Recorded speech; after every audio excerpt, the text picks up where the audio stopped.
Isang magandang umaga po sa ating lahat. Buong mamamayan ng lungsod ng Taguig. Nandito po muli kaming tatlo, si Pastor Jim. Magandang umaga po. At si Pastor Tony. Magandang umaga po sa inyong lahat. Sa isa na naman pong segment ng programang Source of Strength or SOS.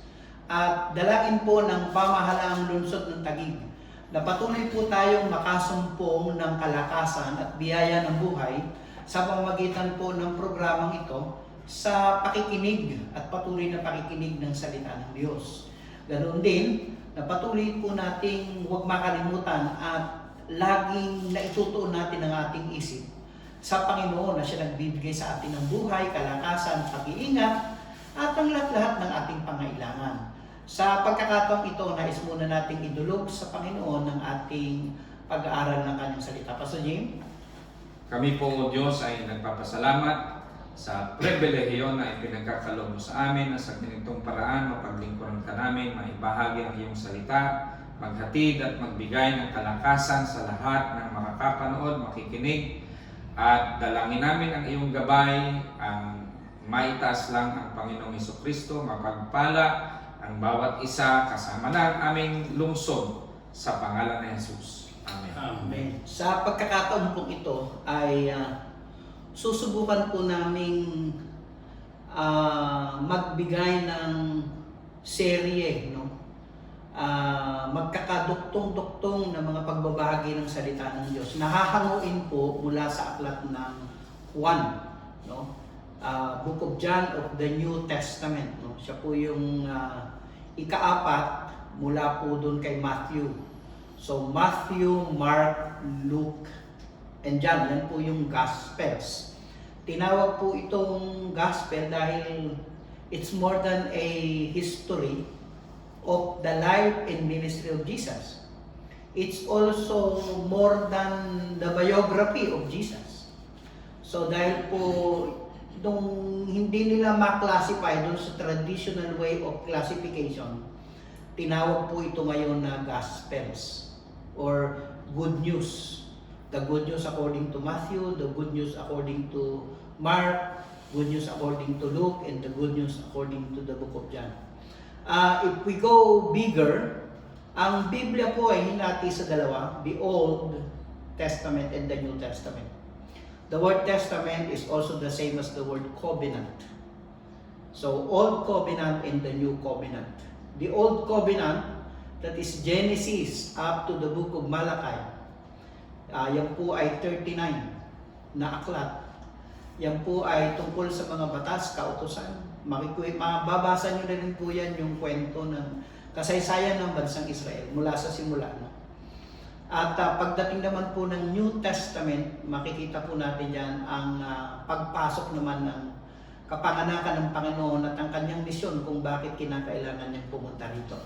So, maaring matalakay namin yan little by little as we go and look closely at the book of John. So, babasahin po sa atin ni Pastor Tony yung magsisimula tayo muna ngayon sa chapter 1, verse 1 to 5. And then, pagkatapos niya pong basahin, ipapaliwanag sa atin ni Pastor Jim ang dahilan kung bakit ang aklat na ito ay isinulat.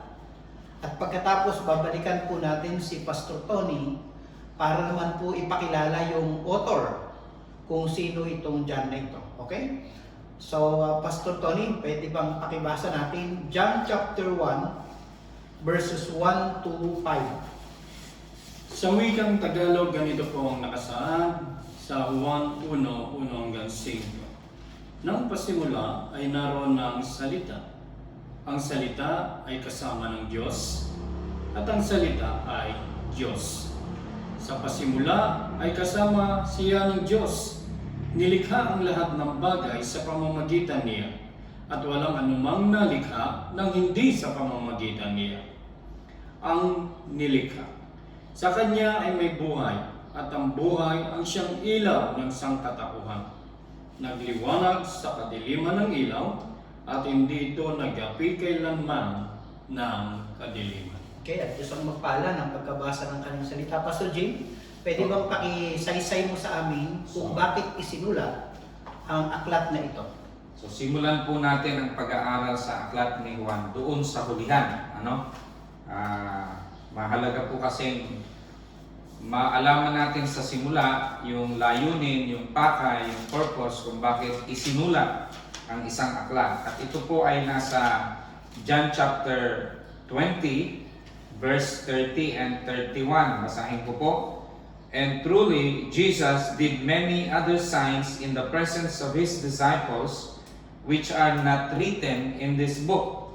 But these are written, ito ho yung purpose, but these are written that you may believe that Jesus is the Christ, the Son of God, and that believing you may have life in His name. So ang layunin po, ang pakay, ang purpose ng pagsulat ng John ay ipakilala si Kristo at makilala natin na si Jesus na ang Kristo, ang anak ng Diyos, at pag tayo po ay naniwala, tayo ay magkakaroon ng buhay na walang hanggan. Kaya po mahalaga ang pag-aaral na ito dahil na kay Kristo ang buhay na walang hanggan, na kay Kristo ang talagang source of strength. Yeah, praise God. So, malinaw ang sinulat ni John sa layunin niya. That you may believe that Jesus is the Son of God and that by believing in His name you might have eternal life. Pastor Tony, pakilala mo kung sino yung author? Ang sumulat po ng aklat na ito ay si Juan mismo, si John. Alam niyo po, kasi noong mga panahon na yun, marami din magkakatukayo, pare-pareho din ang pangalan, tulad na pagkakapare-pareho ng pangalan sa ating kapanahunan. Yung Juan pong binabanggit dito ay kasama po sa first three disciple ng ating Panginoong Jesucristo. Kasama po siya doon sa 12 alagad. Iba po yung John the Baptist, kasi si John the Baptist po ay pinsan ng ating Panginoong Jesucristo. Pero ito pong John o Juan na sumulat dito, siya po yung laging kasama ng Panginoon. Laging nakadikit, siya po yung laging nakahilig sa Panginoon, kaya siya yung masasabi natin, kumbaga siya yung pinaka-sip-sip sa Panginoon. Sip-sip in a term na kasi laging gusto niya, nandun siya lagi sa piling ng ating Panginoon, kasama siya sa bawat ministeryong ginagawa nila. Kaya ito pong Juan nito, siya po yung binansagang Juan na minamahal ng Diyos o John the Beloved. Iyan, So, ganda, Maganda rin po yun. Legacy ni Apostle John yan Pastor Jim. Ang ganda na yun ay nakalagay, 4 times. He was mentioned as the disciple whom Jesus loved. Basahin ko lang, dagdag ko doon kay Pastor Tony. John 13:23. Katabi noon ni Jesus ang alagad na minamahal niya. John 19:26. Nang makita ni Jesus ang kanyang ina at ang minamahal niyang alagad. John 20 verse 2. Dahil dito patakbo siyang pumunta kay Pedro at sa alagad na mahal ni Jesus.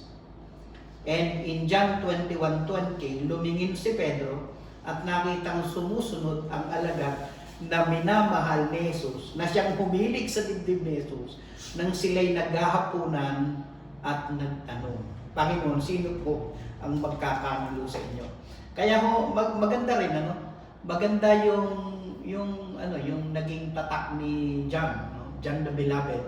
Or dito sa 4 na talatang binasa ko, he was called the disciple whom Jesus loved. Pinaliwanag din sa atin ni Pastor Jim, baka may idadagdag ka pa? Dito po sa pagkakasulat ni Juan tungkol sa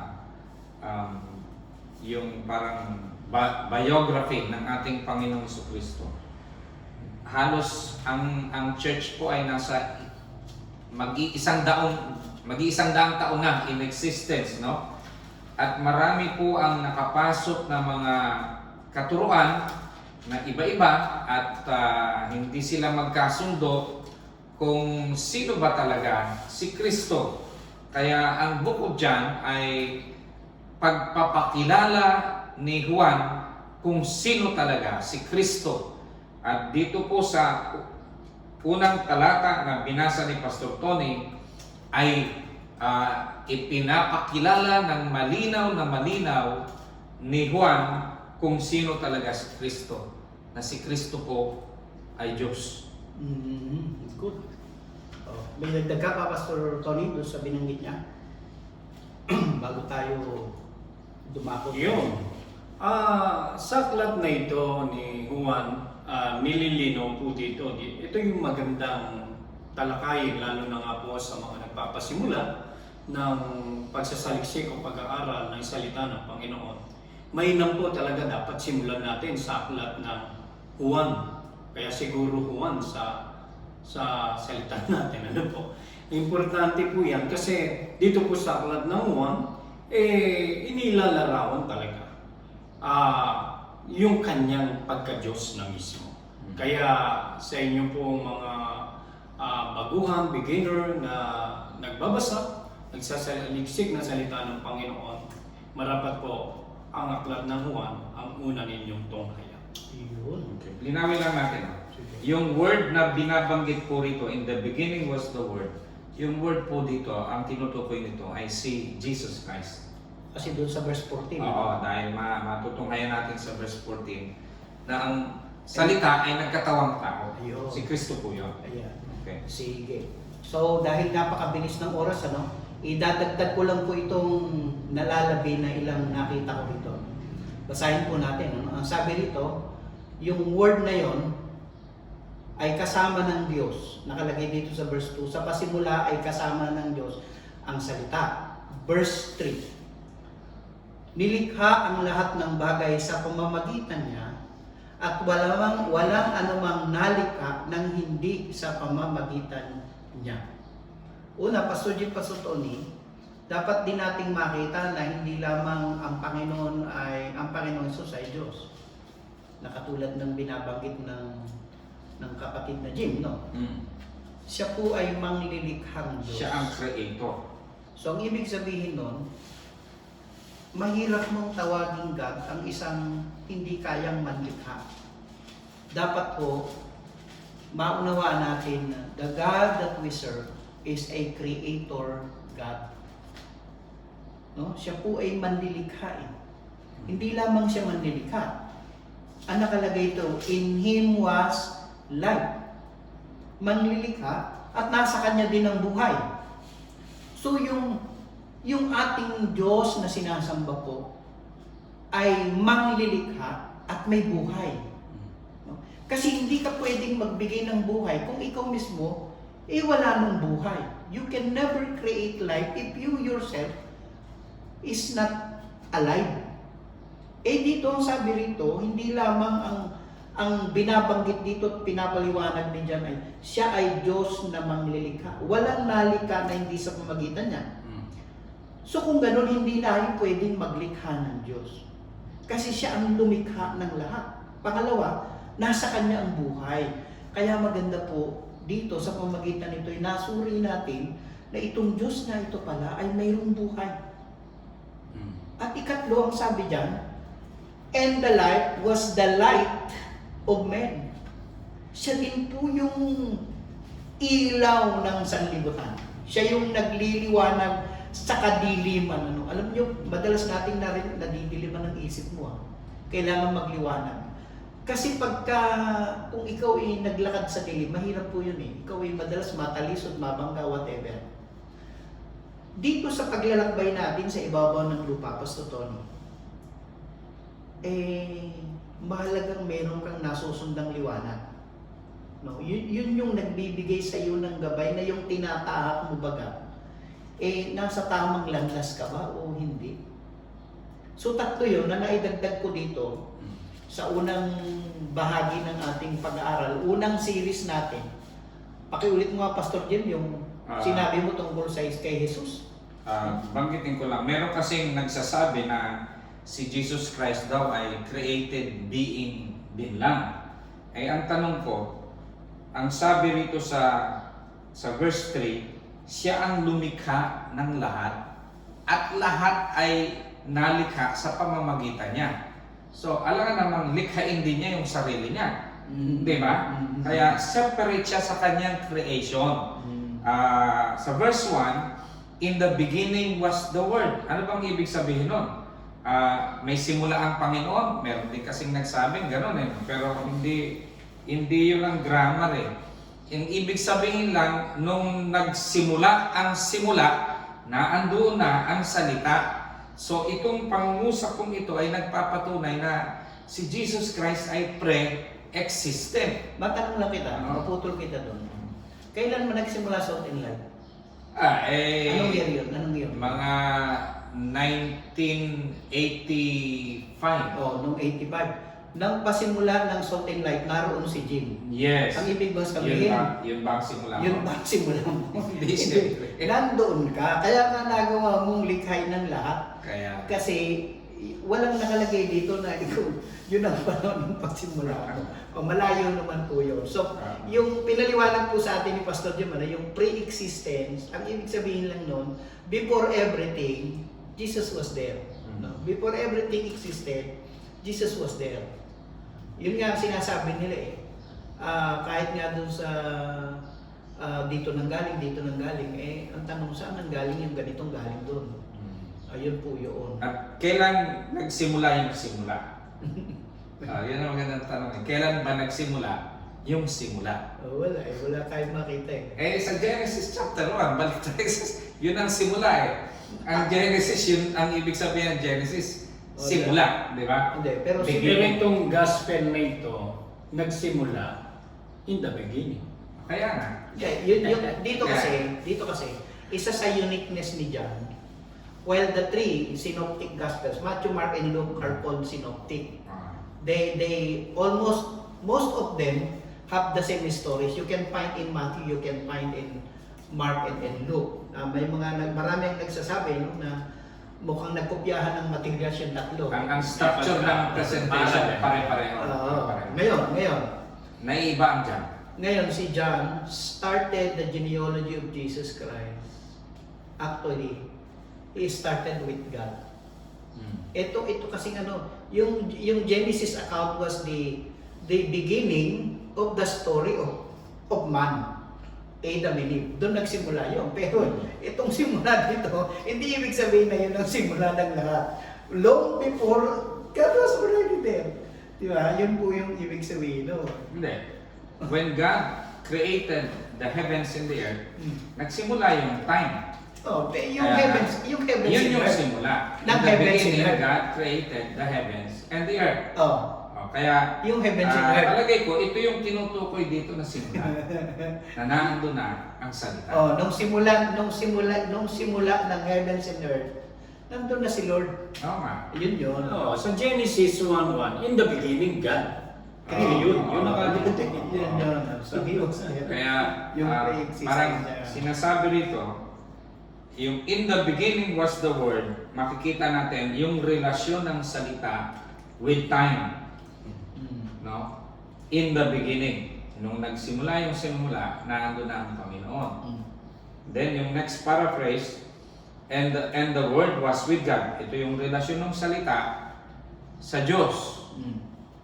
At ang amazing dito, and the word was God.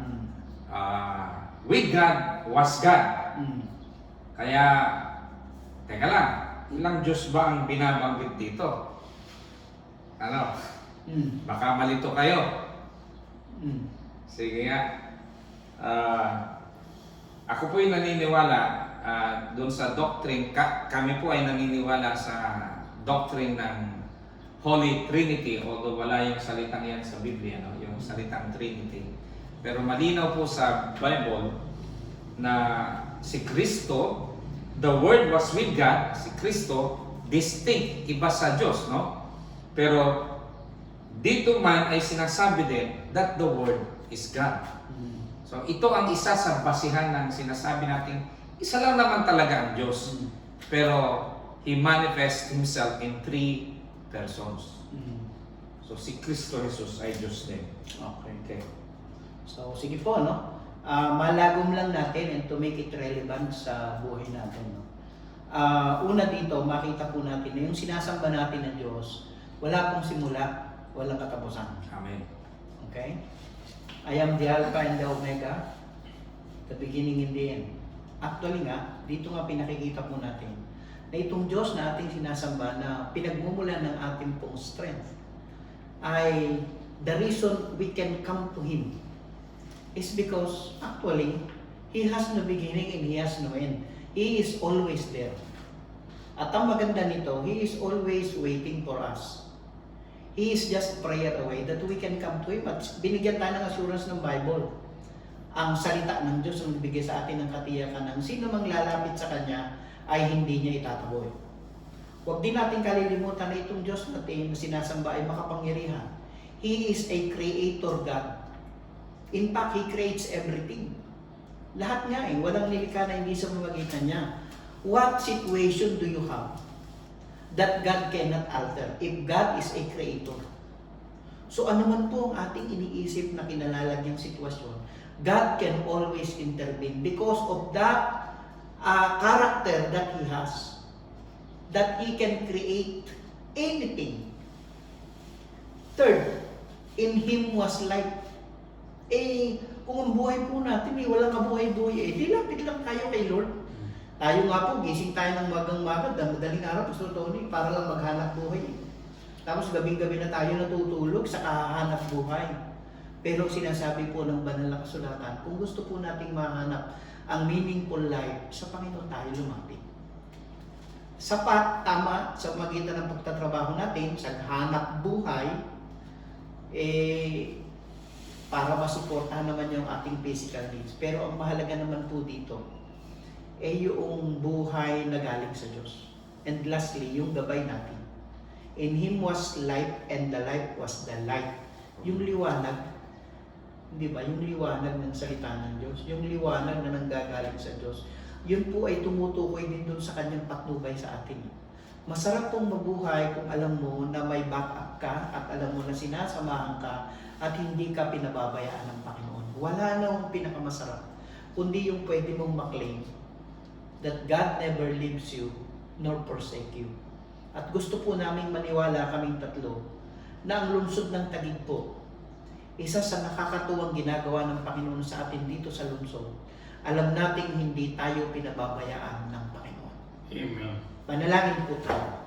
Panginoon, maraming salamat sa umagang ito, sa iyong kabutihan sa amin. Salamat sa iyong pag-ibig, sa iyong pangunguna at paggabay. Maraming salamat na ang iyong salita ay naipapahayag sa buong lungsod ng Taguig sa pamamagitan ng programang ito. Salamat sa puso ng aming mga leaders na hindi na nila nakakalimutan po yung spiritual aspect sa buhay ng isang tao. Na napakahalagang maunawaan namin na ang tao ay hindi nabubuhay sa tinapay lamang, kundi sa bawat salitang nagmumula sa bibig ng Panginoon. Itong salitang aming mga pinagbubulayan, ibinabahagi. Panginoon, ito po ay kalakasan sa aming mga buhay. Ang sabi ng Panginoong Jesus, ikaw mismo ang nagsabi sa John chapter 6, your word, they are spirits and they are life. Ito po ay may buhay. Pagkain po ito ng aming buhay spiritual. Kaya dalangin ko po sa bawat isa na manunood nitong video na ito ng Source of Strength na programa ng Pamahalang Lungsod, that you will just provide unto them, Panginoon, a special strength for them to carry out their everyday lives. Lahat ng kanilang ginagawa, bigyan mo po ng patnubay. Kaya mo managana po ang inyong biyaya sa buhay ng bawat isa. Patuloy mong pangunahan ang amin pong Speaker Alan, ang amin pong Congresswoman Lani. Ingatan mo sila sa kanilang patuloy na paglilingkod na ginagawa nila ito, hindi lamang dito sa lungsod ng Taguig, maging sa ibang mga lungsod pa na maaari silang makatulong. Lord, thank you for their lives. Ganon din po kay Congresswoman Lani, Panginoon, ay kay Mayor Lino, Panginoon. Salamat sa kanyang buhay. Patuloy mo po siyang kasangkapanin bilang ama ng lungsod ng Taguig. upang matiyak na ang mga mamayan dito sa amin ay maranasan talaga yung abundance na nanggagaling sa inyo, Panginoon, na ipinapadaloy ng aming pong punong lungsod, Mayor Lino Cayetano. Ingatan mo siya, 10 ng kanyang mga kasamahan sa konseho. Pagpalain ang kanilang mga pamilya, Panginoon. That should include, Panginoon, the frontliners and all the barangay captains and everyone that is serving in the government. That is to make sure that this city will really become a place that is nice to live in. Salamat po sa kapayapaan at pag-iingat na ginagawa niyo sa lungsod na ito.